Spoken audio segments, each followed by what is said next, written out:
Bienvenue sur Lance Télévision, le symbole de la nation. Merci de nous recevoir chez vous. À la une, ce 14 octobre 2024.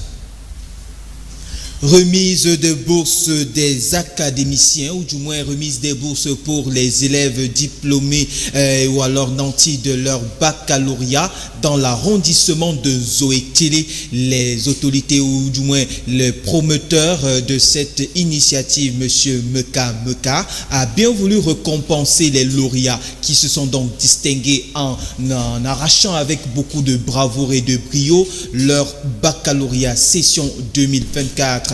Poursuivons ce journal justement avec cette autre actualité. Nous allons justement faire une immersion au cœur de cette affaire, une affaire concernant le paiement des frais de l'APE. Entendez justement ici ces frais-là qui étaient donc exigés aux parents lors des inscriptions dans les établissements scolaires publics au Cameroun. Madame le ministre, le professeur Nalova Lyonga, ministre de l'enseignement secondaire, a donc communiqué sur la levée des verrous et la suspension de ces frais de paiement justement de l'APE. Puis vers la fin de ce journal, nous reviendrons justement avec cette actualité sur la baisse drastique du prix du cacao dans certaines localités dans les régions du Cameroun, notamment dans la région du centre Cameroun. Nous reviendrons avec ce fait qui est en train de défrayer la chronique. Le prix du cacao serait-il en baisse dans certaines zones de la région du centre Cameroun? Vous aurez donc plus de détails dans ce journal. C'est donc tout pour le sommet. Les développements de toutes ces nouvelles, c'est dans quelques instants.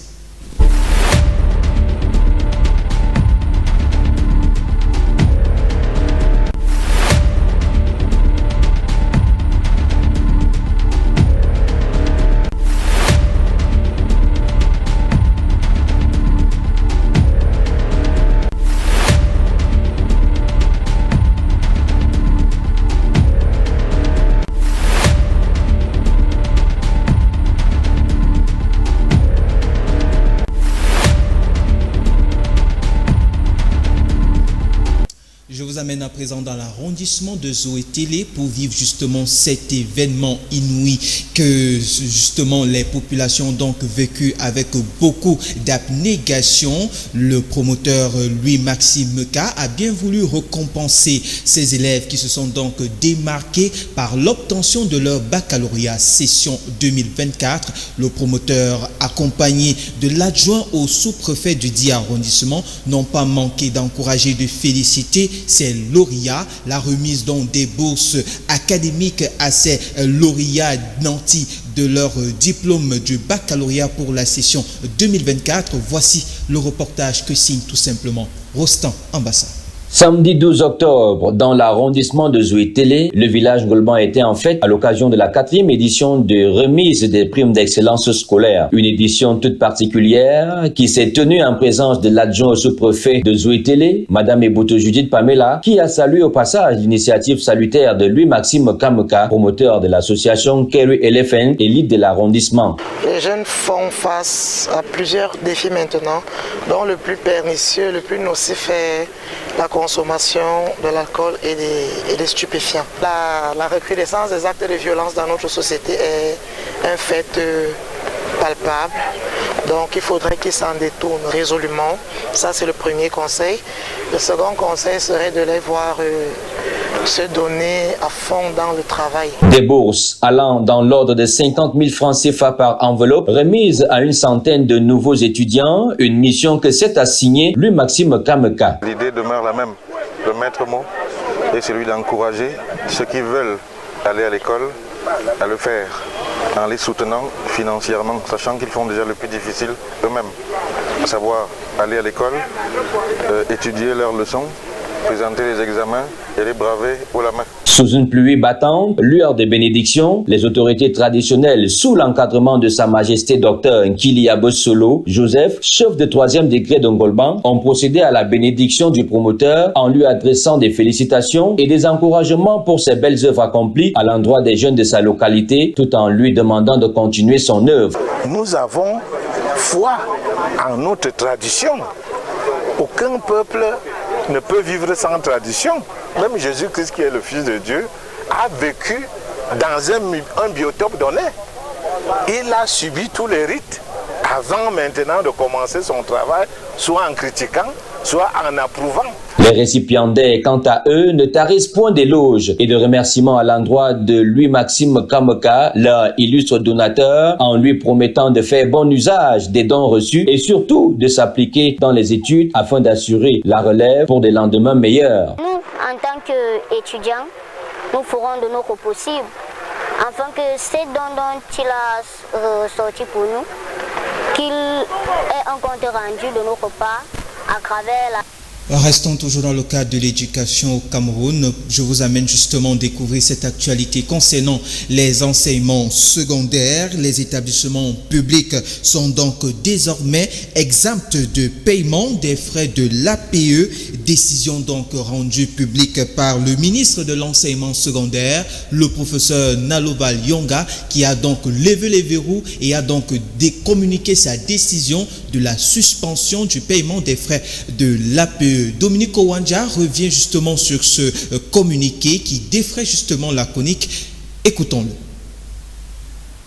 Dans un communiqué rendu public ce lundi, le ministre des Enseignements secondaires ordonne aux dits délégués régionaux des services déconcentrés et décentralisés de son département ministériel que le paiement des frais d'APE ne sont pas obligatoires aux établissements d'enseignement public. Inscrit du 17 août 2021, le membre du gouvernement rassure que le paiement des frais d'APE se fait en fonction de l'état des besoins de chaque établissement. Le ministre des Enseignements secondaires réitère que ces frais n'ont jamais été suspendus en ce qui concerne les établissements d'enseignement public.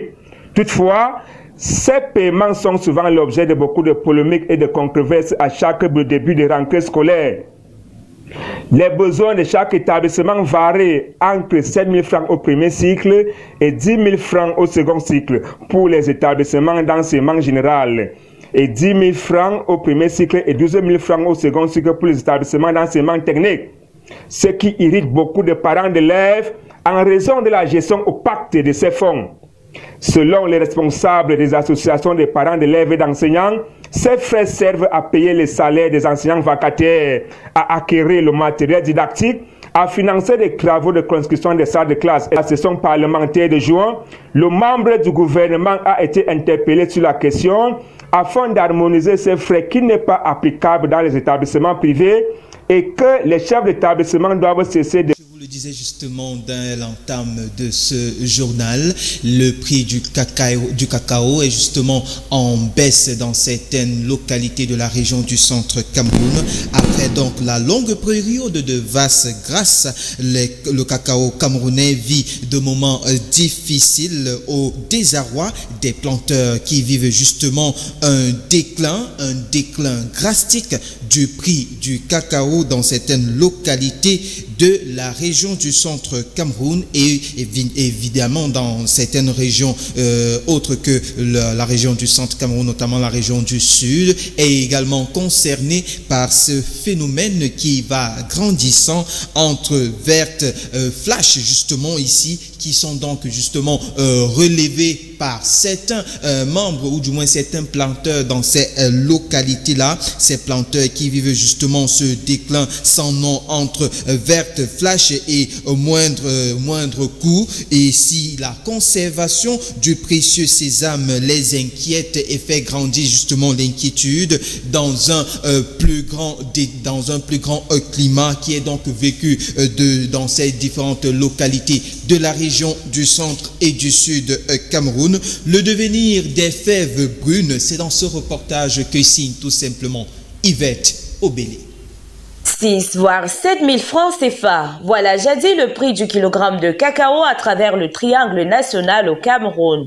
Un prix homologué tant par l'Office national du cacao et du café que par le gendarme en chef du dit secteur en Afrique en miniature.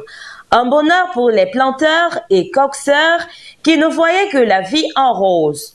Une joie pourtant éphémère qui s'est dissipée en l'espace de quelques mois, car depuis le lancement de la nouvelle campagne cacaoyère 2024-2025, le prix du kilogramme du cacao a chuté de manière drastique, voire 4 000 francs CFA dans les principaux bassins de production, soit 6,78 $ selon les autorités du domaine, et à un prix un peu plus bas dans l'arrière-pays. Les adeptes de la filière se font berner par des coxeurs qui forcent presque la main à ces derniers pour vendre le précieux sésame à moitié prix en les frappant d'énormes peurs de perte, ce qui les conduit à solder à des prix dérisoires, voire non consistants. D'où la grosse déprime en dépit de la bonne qualité des fèves camerounaises. À ce jour, seule la sortie officielle du ministère en charge du commerce viendra remettre les pendules à l'heure et surtout égayer les visages des amoureux de cette culture de rente qui ne cesse de donner la promesse des belles fleurs pour des lendemains plus que meilleurs. Direction à présent le département de l'Invila dans la région du sud Cameroun. Allons vivre justement cette conférence de sous-section dans l'arrondissement de Vanguard, plus précisément dans la petite localité de Nkungulu, qui a bien voulu donc inaugurer une plaque signalétique montrant leur appartenance au Rassemblement démocratique du peuple camerounais et montrant également leur choix pour le président national, son Excellence Paul Biya. Une cérémonie ou du moins une conférence de sous-section qui a connu la présence du président de section, M. Achille Essiane Missili, qui a bien voulu présider cette conférence de sous-section au FRDPC, OJRDPC et RDPC de la localité. Il était également question de remobiliser les militants, question de s'inscrire massivement sur les listes électorales et garantir un vote exponentiel pour le Rassemblement démocratique du peuple camerounais. Reportage. Pour préserver la cohésion au sein du parti de la flamme ardente, dans la sous-section RDPC Nkungulu, logée dans l'Invila, région du Sud, les militants du Rassemblement démocratique du peuple camerounais prennent part ce jour à une conférence conjointe des sous-sections RDPC, OF-RDPC et OJ-RDPC. Nkungulu leader, on est vraiment un bastion incontestable du RDPC. Il faut que dans notre section, notre appartenance au RDPC ne doit pas seulement se limiter aux mots, aux plaques, mais aussi, comme d'habitude, qu'on offre encore une fois de plus un 100% à notre champion national, son Excellence, Monsieur le Président Paul Biya, le président de notre parti.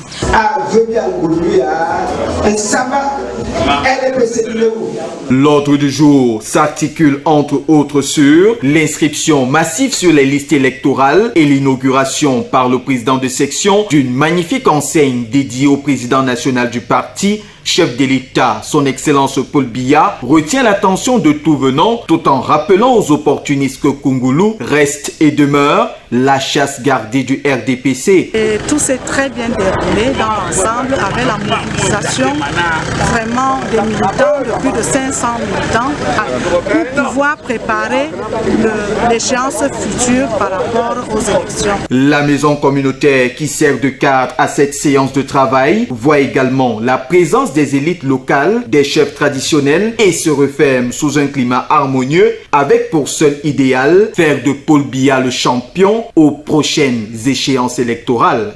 Sous-section Nkungulu, la chasse gardée du RDPC. Allons à présent dans le département d'Union et Foumou, région du centre Cameroun, pour vivre en Mondovision justement ce grand meeting du Rassemblement démocratique du peuple camerounais, présidé par le secrétaire général du parti, Jean Kuete, par ailleurs vice-premier ministre, qui a bien voulu présider justement cette cérémonie organisée pour remercier son Excellence Paul Biya pour la confiance renouvelée au premier vice-président du Sénat, Robert Nkili, qui n'a pas manqué ni n'a non plus tardé d'éloges à l'endroit de ce brillant parti qui témoigne d'aventure de ses brillantes réalisations dans le département d'Union et Foumou. Robert Nkili dans cet extrait sélectionné par Martial Zintiep.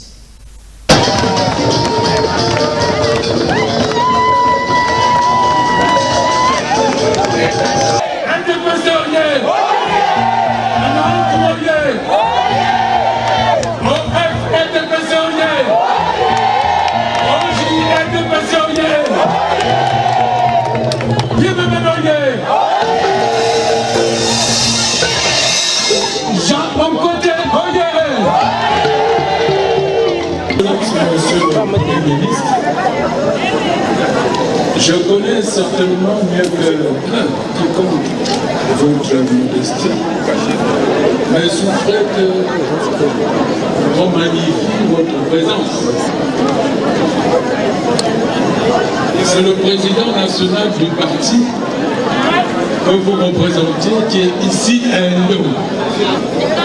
Moi qui suis sénateur, je dépends du parti RDPC. Moi qui suis député à l'Assemblée nationale, je dépends du RDPC. Moi qui suis maire, je dépends du RDPC. Moi qui suis conseiller régional, je dépends du RDPC. Une fois qu'il a convoqué le conseil électoral, la campagne chez nous est terminée. C'est tout, c'est la fête qui commence. La campagne dans le Nord Infoumou, c'est la fête. Mon petit frère, Sa Majesté Akonombe l'a dit tout à l'heure. Oui, le Nord Infoumou est en chantier. C'est exact. Adios. Comme d'abord, ça a bon mal. Mais nous avons tué beaucoup, il y a aucun la quoi, aucun la quoi, banzé. Au début, on a dit aucun la quoi, aucun la quoi, comme là. Moulentan, Mangabassi, et en chantier. Akonolinga, un homme au bout, et en chantier. Il a roulé sur du goudron, le Premier ministre. Oui, le président Paul Biya a transformé le Nord Infoumou en chantier. Il vient de vous laisser de mes femmes là.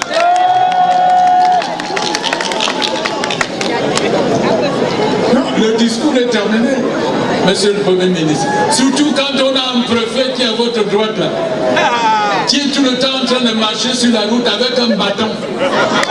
Il fait 9 km à pied, ce monsieur-là, avec ses collaborateurs, pour voir de près ce qu'il faut faire. Akonolinga est devenu une ville.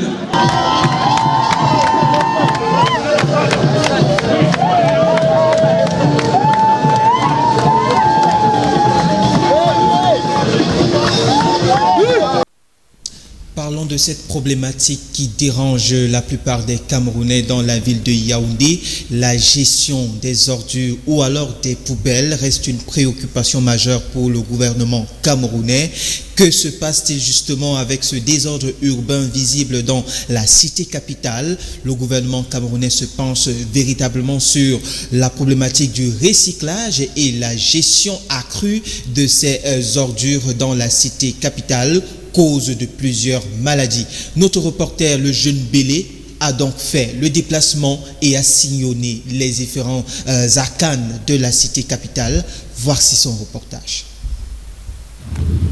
Collecter les déchets, les trier, les séparer, les recycler, envisager leur réutilisation et la valorisation énergétique qui pourrait en découler, voici présenté le schéma auquel devraient se soumettre les ordures ménagères. Mais, à Yaoundé, le constat est amer car nos ordures ménagères sont-elles gérées différemment? Un plan de gestion des ordures dans la cité capitale devrait être mieux pensé car les usagers logés au centre de cet imbroglio ne savent plus à quel sens se vouer. La population n'a même pas moyen.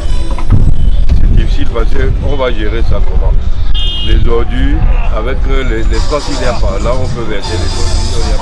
Les packs même que les gens comme placés de gauche à droite, c'est difficile. On n'en trouve même plus. Donc on est débordé. Avec le problème des ordures ménagères, là, c'est grave. Le mal est perceptible et nécessite un profond état des lieux dans l'établissement d'une stratégie actualisée pour le traitement des déchets ménagers. Un aspect, et pas des moindres, celui du choix d'un prestataire sérieux avec des véritables garanties et des coûts moins astronomiques pour une gestion efficace des ordures ménagères, car, faut-il le dire, Yaoundé agonise sous les déchets. Je ne sais pas par où commencer. Parce que pour aller pour verser les ordures, tu ne peux pas verser les ordures à la véranda ou devant ta cour. il faut absolument aller là où se trouve un bac à ordures. Mais il n'y a pas moyen. Les bacs à ordures, même si on en trouve même plus. Donc c'est ça le problème, il n'y a pas moyen, il n'y a que l'État qui peut nous sauver. L'incivisme des populations préférant jeter les ordures ménagères à même le bitume n'est pas un reste et une refonte des mentalités est interpellative dans ce sens. Les pouvoirs publics sont ainsi interpellés afin de mieux se pencher sur le sujet et y trouver de bien meilleures solutions. C'est un autre phénomène qui dérange également les Camerounais vivant justement sur toute l'étendue du territoire national. Dans le transport urbain, il est donc de plus en plus visible et palpable. Les agressions des taximens et éventuellement des passagers devient un phénomène très récurrent. Ceux-ci se font justement dépouiller et parfois enlever de vie ou du moins arrachés à la vie. Ceux-ci sont donc aux abois et implorent, voire invitent justement les forces de maintien de l'ordre et les autorités à se pencher véritablement sur cette situation qui dérange et gêne l'insécurité au sein de la cité capitale et partout ailleurs sur l'étendue du territoire national. Les agressions dans les taxis, voici le reportage que signe tout simplement Paul Bernard Kelbert. Les véhicules de couleur jaune en circulation dans la ville de Yaoundé et ses environs transportent désormais la mort, en plus des biens et des personnes. Mon petit frère de dimanche a été agressé à Okola. Nous sommes restés plus d'une semaine, on n'a pas pu retrouver le corps. Ce n'est pas les réseaux sociaux qu'on a pu retrouver le corps. On s'est battu jusqu'à arriver sur les lieux, vraiment à la brigade de Okola. On a reconnu qu'il était agressé effectivement là-bas, auquel le commandant nous a fait comprendre que ce n'est pas l'unique corps qu'on retrouve au même endroit. Le mal est plus profond, puisque dans certains agents, c'est plutôt le braquage haut la main. Alors nous vivons pratiquement 3 ans aujourd'hui, le vol des véhicules dans nos gares routières. Particulièrement comme moi j'ai été victime d'un vol de véhicule que je venais d'acheter il y a de cela 1 à 2 ans. Une Toyota Corolla 110 où j'ai été braqué à la station d'Onkola Famba, Confess Hall. Une situation qui pourrait amplement faire entorse à ce secteur d'activité. Le métier nous fait peur, franchement. Le taxi, ça ne vaut plus la peine. Le taxi ne doit pas être en sécurité. De surcroît, même le propriétaire du véhicule jusqu'au jour d'aujourd'hui ne réagit pas. Hein, on nous attend au Kola depuis là que j'appelle, même qu'il vient, on voit qu'on a... Lui n'a pas de problème. Hein. Il est donc impérieux pour les forces de maintien de l'ordre et de sécurité de... C'est un business très rentable pour les opérateurs économiques de la ville de Kolafamba. C'est un business également très bénéfique effectué dans la ville de Kolafamba. Les quincailleries ambulantes écument le carrefour Nkouaban, le lieu dit 10e arrêt et entrée carrière. On y retrouve dans les pousse-pousse qui jonchent toute l'allée et également d'autres boutiques du matériel nécessaire pour des constructions des bâtiments. Découvrons ensemble justement la quincaillerie ambulante dans ce reportage que vous propose la rédaction centrale de l'A1 TV. Sur les étals de son pousse-pousse recouvert d'un grand parasol se trouve bien installée une quincaillerie ambulante non loin du carrefour Nkouaban. Ici, on y trouve du matériel moins lourd et des petites pièces pour des chantiers les moins importants. Pour ces propriétaires de boutiques quincaillerie, l'essor d'une telle activité dépend en partie du bon management des agents communaux qui ne font pas toujours bon ménage. Oui, avant je vendais d'abord dans le pouce. Une fois dans le pouce, on payait chez les gars de la mairie. Donc on donnait, il y avait des gens qui collectaient 100 francs de lundi à vendredi. La mairie elle-même encore venait avec la pression de l'OTVP. On porte ton pouce, il faut que tu pars dédommager, je ne sais pas, ces personnes. En observant les offres parfois très alléchantes des quincailleries ambulantes, le client reste tout de même séduit par la qualité de l'offre des articles exposés dans les rayons de cette boutique. Après, je suis entré dans la quincaillerie. Bon, avec beaucoup de casses qu'on a eu, bon, aujourd'hui, maintenant, je me retrouve dans la quincaillerie. On payait toujours à la mairie, on nous a fait comprendre que désormais, on ne doit plus payer nos impôts à la mairie. On doit payer plutôt en ligne à la DGI. Et non seulement on doit payer en ligne, mais le TVP. Qu'on nous menace même sur ça. Parce que de temps en temps, il y a tous les gars qui viennent dire que non, vous ne devez pas installer la machinerie dehors, vous devez installer à l'intérieur. Je ne sais pas. On paye. Des seaux de peinture, du matériel pour des travaux de bâtiment, entre autres, sont l'apanage de ces boutiques. Les quincailleries ambulantes ne cessent d'augmenter dans les grands carrefours de la ville d'Nkola-Famba, qui, depuis un certain temps, voient sortir progressivement de terre de nouveaux projets de développement économique. À présent, parlons donc des éliminatoires Coupe d'Afrique des Nations Maroc 2025, suite donc à leur brillante victoire lors du match retour contre le Kenya. Les poulains de Marc Brice, sélectionneur de l'équipe nationale, totalisent 10 points au sorti de cette rencontre tenue tout simplement à Kampala, en Ouganda. Cet après-midi, Boris Takan justement Dorsa 14 pour son premier match sélectionné ou alors choisi par le sélectionneur Marc Brice, a donc inscrit un but avec ses coéquipiers, ce but qui les propulse comme ceci vers la victoire, permettant justement au Cameroun de s'en sortir suite à un score d'1-0 en faveur du Cameroun.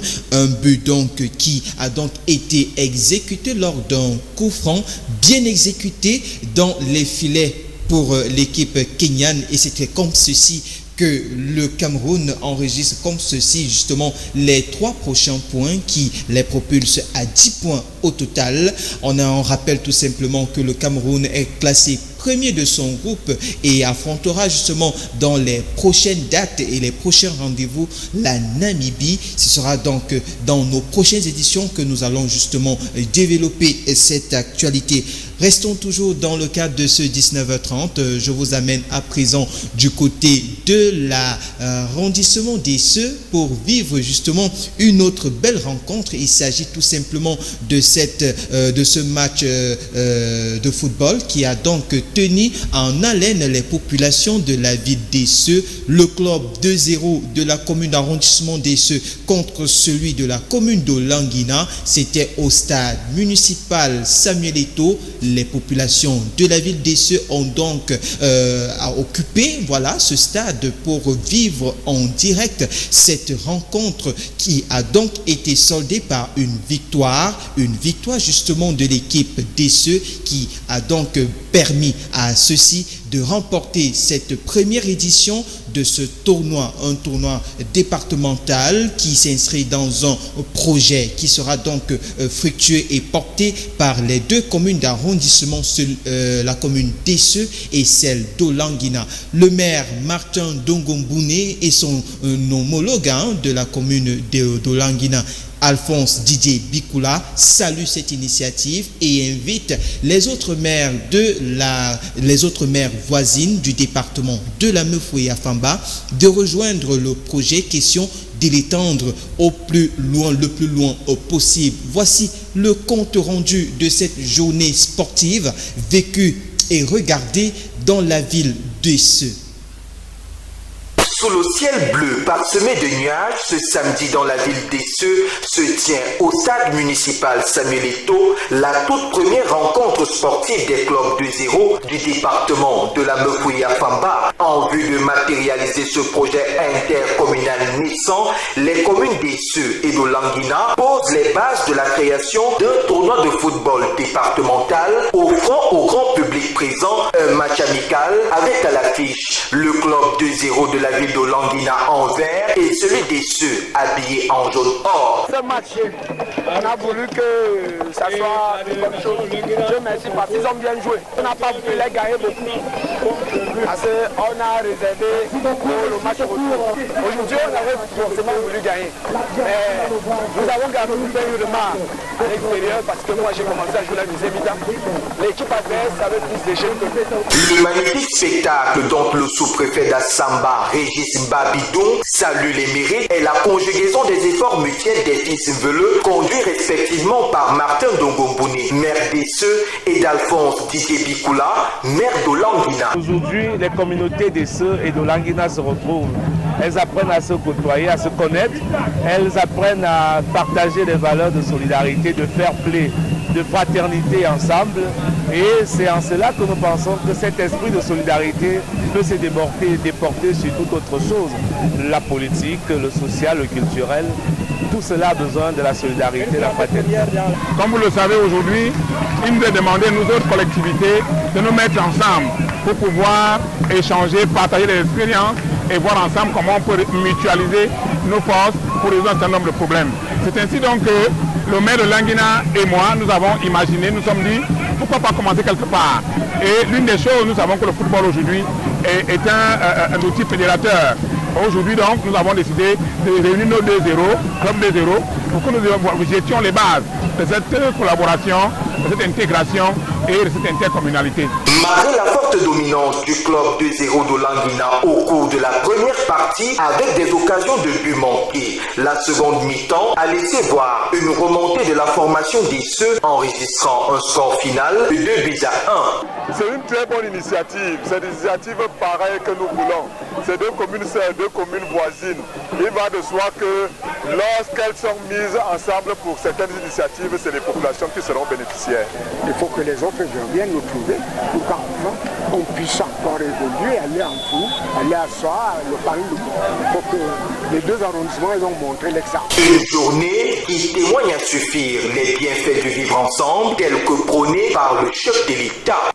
Et c'est avec ce reportage sur la rencontre opposant les clubs 2-0 d'Esseux et d'Olanguina que nous refermons cette édition du 19h30 préparée avec l'ensemble justement des équipes techniques et rédactionnelles.